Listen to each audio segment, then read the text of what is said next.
Hello and welcome to TechnyFire. It is a special edition coming to you from the Africa Startup Festival 2025. Here you have tech enthusiasts, professionals and industry leaders coming together to witness and showcase innovation, entrepreneurship and the awesomeness of the startup ecosystem in the continent.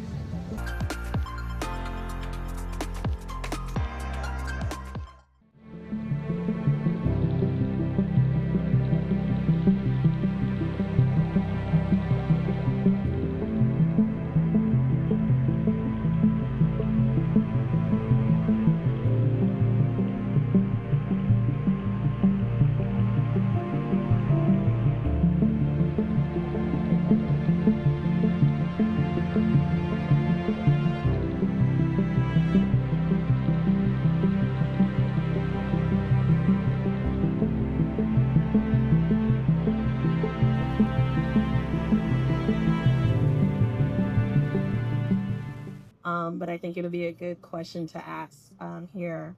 What would you say are two mindset shifts that founders should have when it comes to capital and building relationships with VCs like yourself? That's a good question. So perhaps the first one is it's not personal. I have a job to do. It's not personal.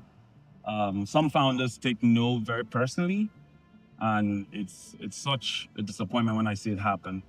Because it's such a small ecosystem. You may meet them somewhere else or meet them in the future, or you don't know who they're talking to. So let's be honorable, let's be respectful. It's a job. I have a responsibility to return capital. I might be wrong about my opinion of your business, but it's not personal. First mindset shifts. The second is perhaps the valuation is an abstraction. It's just an idea. It's all paper money.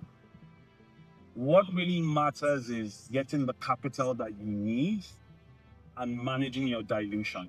The rest is just extra. So focus on getting the cash that you need for the next milestone and ensuring that you are not over diluted to become demotivated. Does that make sense? And at Venture Startup, that's how we think about valuation. We don't want too much of the company so you get demotivated. And we also have an ownership target to reach. So we're striking that balance. And thirdly, we want to ensure that you have the cash you need to deliver the next milestone. Everything else is semantics. Is it advisable to go in at this stage that VCs like you will be interested in? That's the wrong question. Okay. Colin, should you want to answer it now because it's the wrong question, or you want? I can answer. I just want to help him. It's the wrong question because that means you're building for investments, right? Pursue what you're interested in. I used to be an entrepreneur myself, and the thing that I think works, the best founders are staying curious, are paying attention to the environment, and are pursuing problems that they are best fit to solve. If you are looking at trying to figure out what I want to invest in and you want to build it, I will know in the first 5 minutes. Well, a good investor would know. So yeah, trust that helps. Thank you. Someone over there, and then there's someone in front here. Okay. Hello. Thank you so much for this opportunity. It's really Yeah, look, ultimately, this is about the founders. Any opportunity to sort of educate and share experiences with founders is one that I would honor. The future of our continent will be built by young entrepreneurs building scalable companies that are solving the problems that we have, and events like this are an important part of ecosystem development. So it was an honor to be here to contribute to that work. So what do you think your presence here is going to signify to the younger ones coming up after you?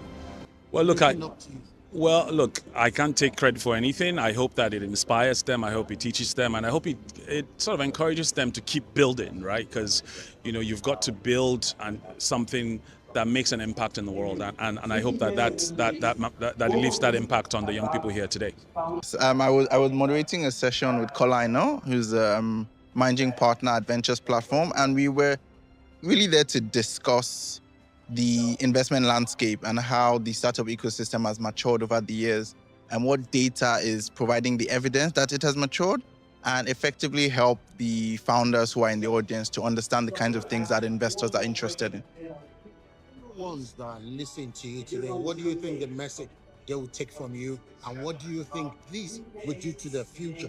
Yeah, I think it's all about education.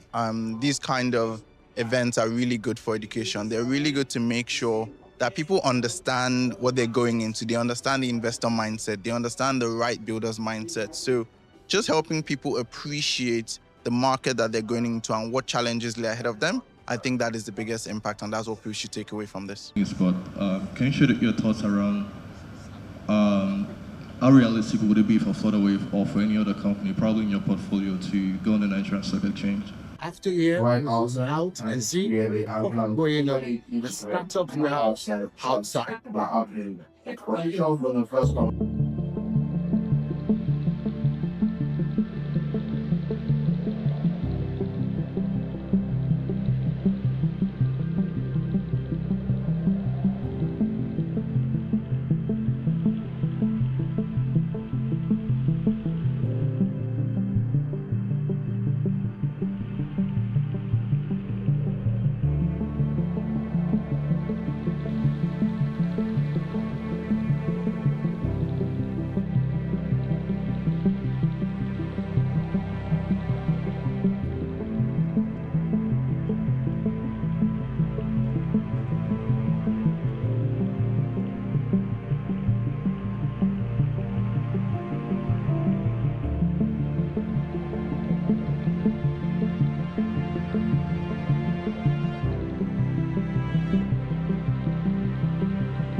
Nigeria Teach is an online app, language app, basically like Duolingo for Nigeria. It's interactive, it's gamified, it allows you to set pace yourself and teach yourself our Nigerian languages. So far we have Hausa, Yoruba, Igbo, Pidgin English. We have Edo coming up in about a couple of weeks. We have working on the Kiddies Corner. We have the first indigenous dictionary online. That means you can search out words and then get the meaning. You're able to basically teach yourself, and there's nothing like that.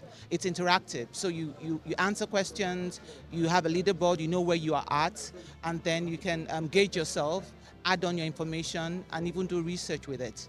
So it's a pretty great app. Because the key thing about the app, if I might show you, is the fact that I'll take an example. If you look at the app, this is the app. The app, if you look, let's take Yoruba. If you look at the lesson, what makes it so different is the fact, yes. What makes it so different is the fact that, this is how the app looks. This is how the app looks. So you have all the languages. You have the Igbo, the Hausa, the Yoruba. So let's assume we're doing the Yoruba, right? And you go to the lesson. If you click on the lesson, and then you have something like, do you speak Yoruba? You get to click on this. Let's say this is the correct answer, you know that. But can you hear it? Yoruba. So you get the accent because it's indigenous, it's native. So it's not like what you have sometimes that it sounds wrong. Can you try to see? Yes.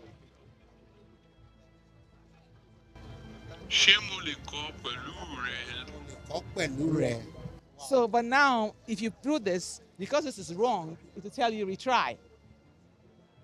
Do you understand? So this goes for the Hausa, the Igbo, and the Yoruba. And we also have the Pidgin English. And the Edo Bindi is coming up in about 2 weeks. And we're going to have the kiddie corner that's going to be animated. And what that means is that you're going to have animated people being able to discuss in how are you doing. So the children on their own at very young age in diaspora, or even when you have families that you have intercultural marriages, like a Yoruba and an Igbo, and then most times the kids don't speak either of the languages. This helps you to even learn both or learn one. So it's a way for you not to have to spend so much, but to have access. And the good thing is that you're able to make your mistakes in the home. So when you go out, you sound like an indigenous person. Amazing.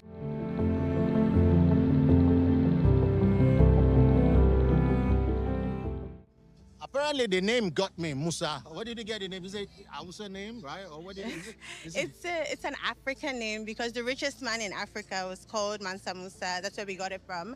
And actually, it's because we're trying to, our aim is to bring wealth to Africa, back to Africa, right? He was once the richest man in the world. So our aim is to drive investments and funding and just credits and growth of businesses back to Africa. So what are you expecting to get here today at the African Startups Festival? We're expecting to get, first of all, a bit of publicity because we believe that Musa is for every small business. Like, we provide credits and payments, so we're facilitating that across Africa in different countries. So it's for publicity, first of all, brand equity, and then to have a little fun with everyone else at Africa Startup Festival. So Go Wander is an app where it facilitates the booking and traveling experience. You're able to build up, everybody has group chats where they send all the different places and links for Instagram, Twitters, TikTok, for places they want to go. And these things get lost in the group chat. With this, you're able to actually put it all in one place, collaborate, which gives a smoother experience to planning your travel, or your trip. And you also have the option to book your flights, your hotels, your car rentals through the app. And you're able to have there's a budget feature where you go through and you place how much you would want to pay for a trip. And it's able to give you a package of flights, hotels, car rentals that would fit into that budget. So it basically just makes a whole traveling experience a smoother process than what it is now. So what are you looking for here today? Here today, we're looking for people to sign up for the app. We're looking for investors, people that we can work with for the future, and try to get the app to the next phase. And we just want to build long-term relationships, business relationships, and people that we can work with, not only on this venture, but other ventures in the future, because we're full of ideas.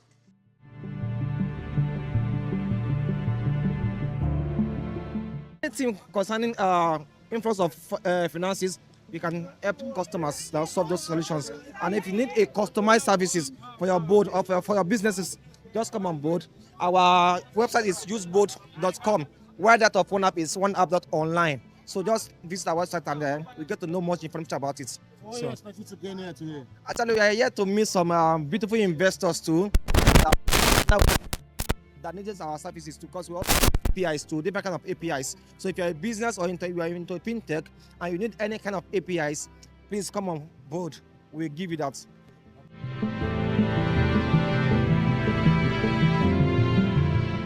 So Block AI is the way we envision the entry of the African population into crypto by reducing the entry barrier, which is the distribution. You understand? We know we Africans, we are very, very familiar with WhatsApp, so we want to bring them into WhatsApp where they are already at. You understand? So making it very, very simple for them to carry out their day-to-day transactions on WhatsApp without getting to download a new app or getting worried about learning about the UI of new apps. They just texting the AI, "Hi, Block, I want to buy crypto," and it gives you your options.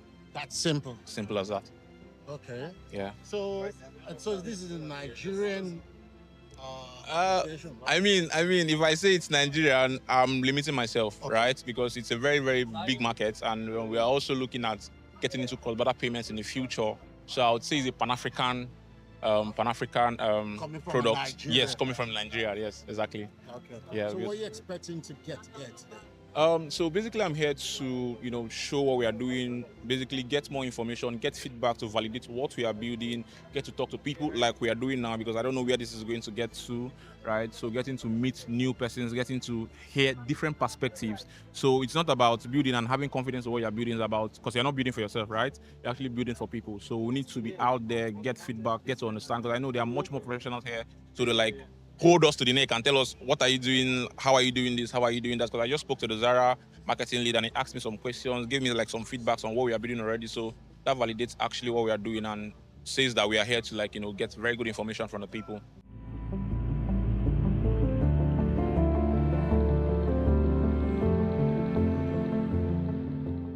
So Doja is an anti-fraud and compliance company. What we help businesses do is to verify identity of their customers. So for instance, if you have a platform, a fintech, a logistic company, you're onboarding people and you just want to ensure that you know who they are, maybe in regulations with the government laws. So Doja can then come in and help you with that process. Okay, so what are you doing here today? What are you expecting to gain from here? So we are here at ASF to meet companies that are also onboarding in the financial industry, logistic, health tech, e-commerce. Tell them more about Doja, have them check our product out and also work with us in the future, definitely. Tech. So TalkCam, we are focused on mental health. We are trying to bring awareness around mental health into Nigeria, into Africa. We have an application on the App Store and the Play Store. Basically, what we are on about is we are providing a safe space, a safe community to express freely and talk without judgment or fear of being judged. Basically, that is what TalkCam is in a nutshell. We care about you, we care about your mental health. We want you to know that your voice is your power and you are not alone. Okay, who's the owner? Who's the founder of this? The founder is Henry, our subrecon.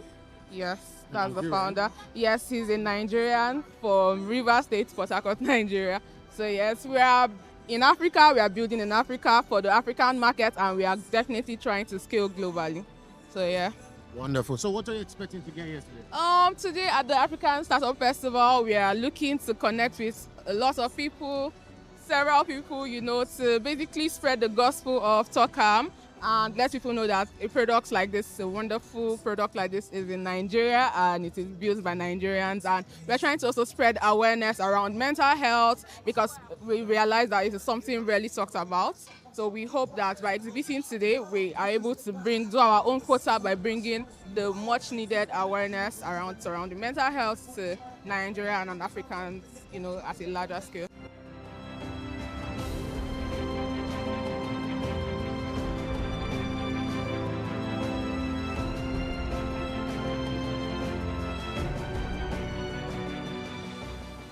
Spiro is an EV company, an electric vehicle company, a manufacturing company as well. We deal with e-bikes, manufacturing e-bikes across 8 African countries at the moment. One of it is Nigeria, Kenya, Rwanda, Tanzania, Uganda, Cameroon, Benin and Togo. We started off in 2019, thereabouts, in Benin and Togo. But gradually, we transitioned into Kenya, the whole of East Africa, and last year, we got into Nigeria. So we are 1 year plus and a few months in Nigeria. Amazing. So apart from manufacturing, we also deal with battery swap technology, which we try to encourage riders or commuters, whereby they can swap their batteries, because it's not just about providing that solution where commuters can just ride their bikes or find their way around, but that solution whereby we know that the issues of electricity and all of that is there. So, but where they can just get off the headache of trying to find solution on how they can charge their batteries. So we also deal with battery swapping technologies. And that is why across Africa right now, we have over 1,500 swap stations. And we've done over 25 million swap in the last few years. So looking at that record, you will know that this is something we deal with. We're not just manufacturing e-bikes, we're also finding a solution to how you can also maintain and also enjoy the e-bikes. So what do you intend to gain here today? Okay, we are here for the Africa Startup Festival, and as it is a startup, it's for startups, and we're also a startup. Yes, I mentioned that we started up in 2019, but in Nigeria, we're a startup. We started just a year ago, and we are gradually getting to advertise ourselves, get to prove or show that visibility across Nigeria that we are here. We are not just in the East or some part of West Africa. We are here to find solutions to whatever is happening in Nigeria, and also to sell to Africans or to Nigerians that this is what we can offer. So our startup ourselves, we are here to also make ourselves known across the people that will be here. interested persons, and hopefully find buyers as well, because that is why we are here, we sell. And as one will manufacture, what do you want to gain after manufacturing? You want to sell. And that is why we are here, for people to get to know us, get to know who we are, what we stand for, what we stand to gain, and what solutions we can offer to people and to the masses out there. Let's take a little tour. Tell us about these bikes. You said apparently they are EV, right? Yes, they are EV. They are EV. So we have the M1, we have M2, we have M3. So this is the M1 bike version 2. It goes to like an over 100-kilometer range. You can as well want to express that or rate that, but we use kilometers. So it depends on the mode you want to go for, either eco mode, sport mode, or the normal mode. But we usually encourage our bikers or our riders to go on the normal mode, so that the normal mode you go for, the higher your ride you can go, the higher range you can go. So if I charge a full charge, how long does it go? Over 100 kilometers. Over 100 kilometers? Over 100 kilometers, yes. That's a long distance. Yes, and for the maintenance, it's not like the ICE bike, that's the internal combustion bike. This one is fully electric. It uses battery. All you need to do is charge your battery and you're good to go. So aside from just charging your batteries, like I mentioned, we also have swap stations where you can swap your batteries. So, but when you want to charge your batteries, we don't have a charge for whatever you're going to charge at home.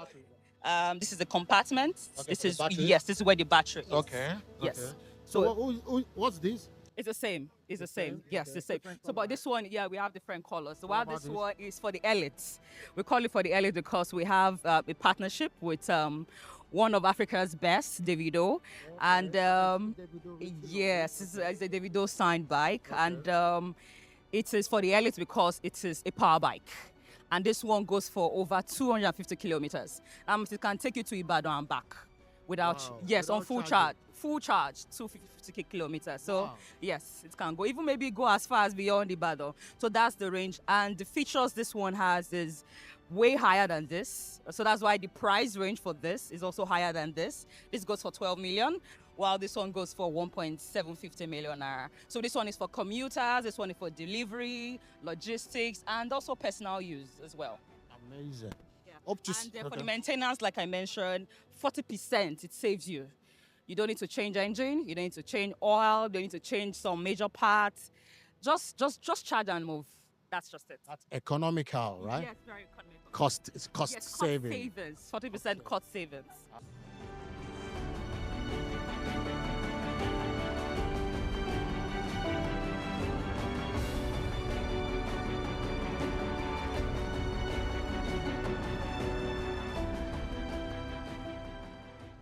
The Africa Startup Festival is not just an event, it is a movement.